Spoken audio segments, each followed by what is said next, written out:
Good morning, students.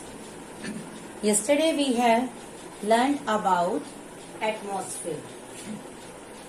We have an introduction with atmosphere that there is a layer of air surrounding the earth. अर्थ के आसपास एक air की layer है that is called atmosphere. Okay,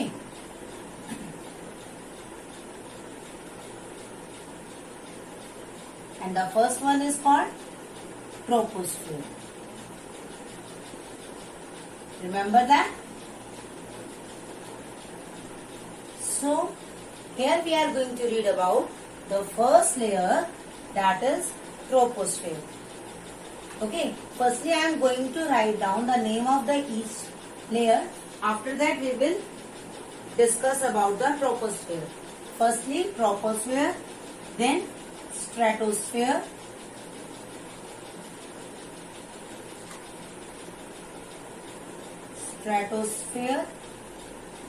then mesosphere,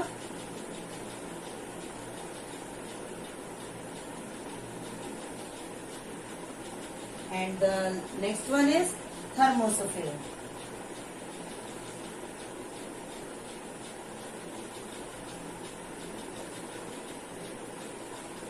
There is another layer that is called exosphere. इसके ऊपर भी एक layer है जिसे हम क्या कॉल करते हैं, एक्सोस्फीयर. ठीक है,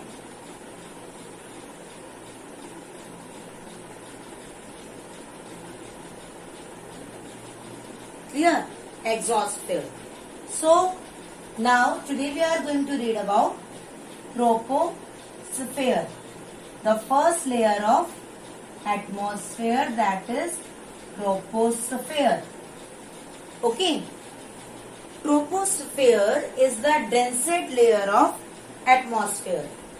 The first is, it is the densest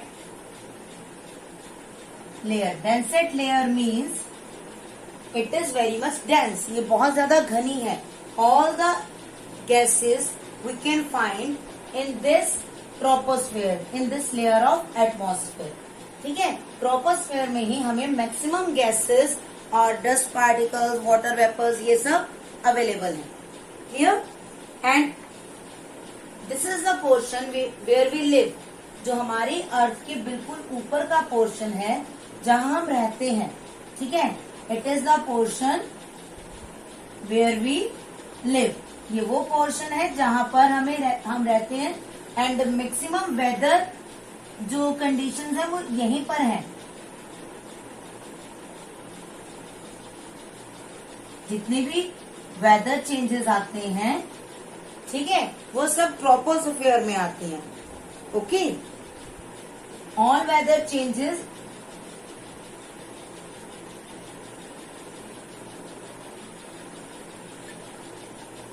ठीक, all weather changes continuous take place in this layer.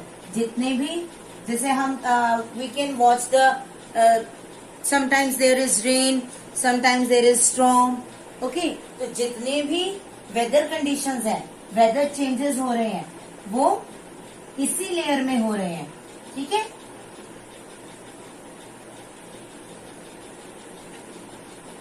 Clear? So these are the 3 points, main 3 points.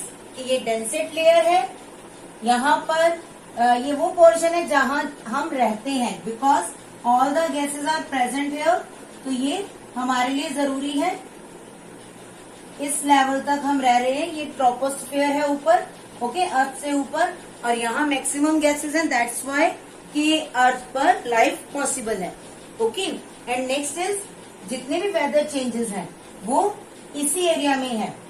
Whether it is rainfall, ठीक है, और विंड स्टॉर्म, जो भी conditions हो रही हैं, hot है, ह्यूमिड है, whatever the changes take place in the weather, तो ये सब कहाँ पर होते हैं, ट्रोपोस्फीयर में.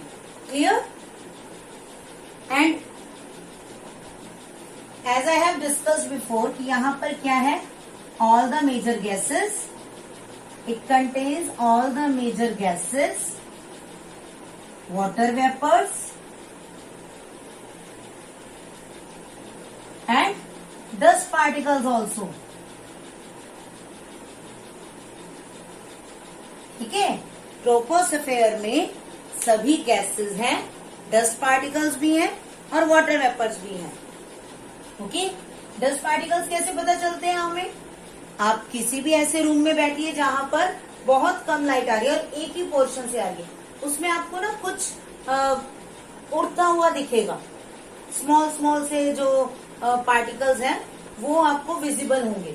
ओके, तो dust particle and water vapours, we all know that water evaporated and then वो रेनफॉल की फॉर्म में फिर से वापस आता है अर्थ पे. तो वाटर वेपर्स भी ट्रोपोस्फेयर का ही एक पार्ट है. ओके, एंड ट्रोपोस्फेयर यहाँ पर जो टेम्परेचर है it decreases at every 165 metre. जैसे ही हम 165, for example I am taking here I am drawing mountain.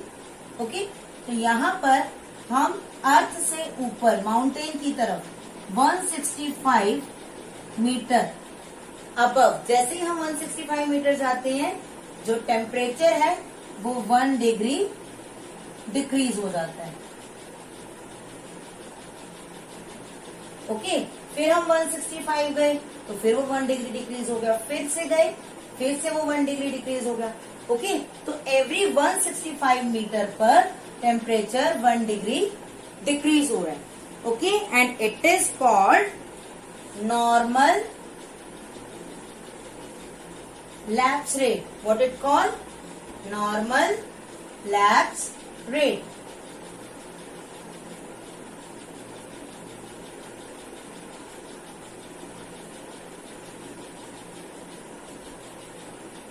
Okay, clear?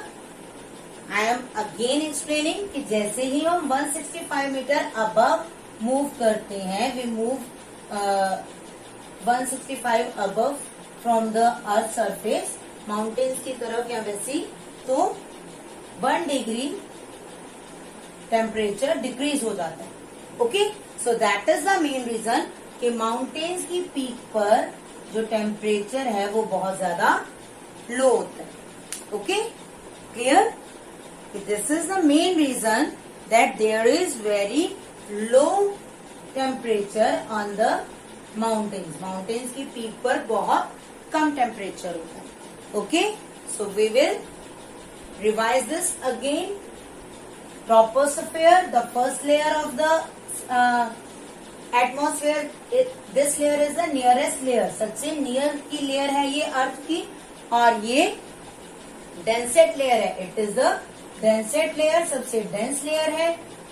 It is the portion where we live. ये वो पोर्शन है जहां पर हम रहते हैं. All weather changes take place in this layer. जितने भी वेदर चेंजेस हैं वो सभी इस ट्रोपोस्फेयर की लेयर में ही होते हैं.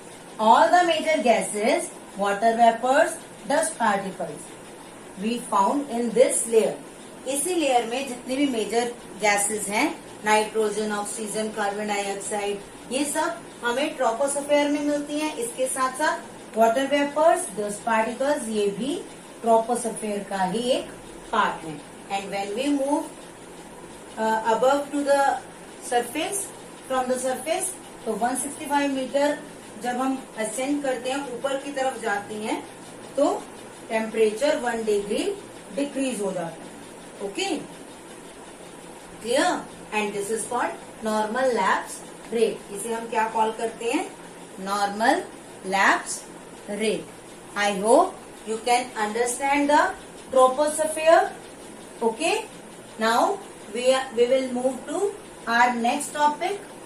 नेक्स्ट स्फीयर की बात करते हैं हम, that is stratosphere. Okay, next is stratosphere.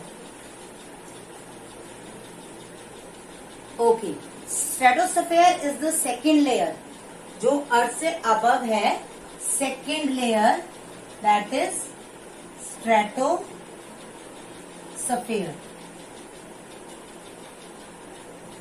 Okay, तो स्ट्रेटोस्फेयर की क्या है, it is very calm and clear, ये बहुत काम एंड क्लियर है।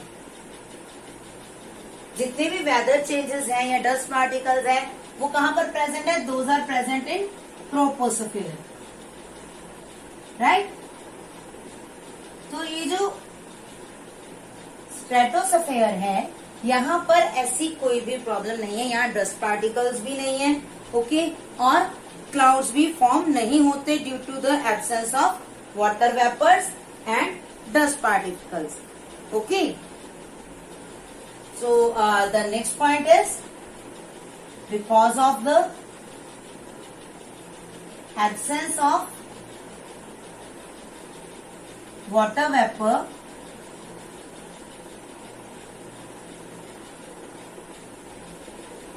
and dust particles,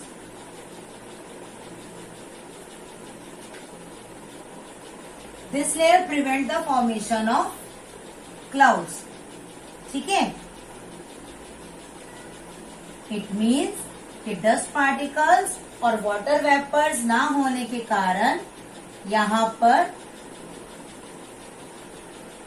clouds form नहीं होते, prevent the formation of clouds, ये क्लाउड्स की फॉर्मेशन को रोकता है, ओके। क्लाउड्स कैसे फॉर्म होते हैं,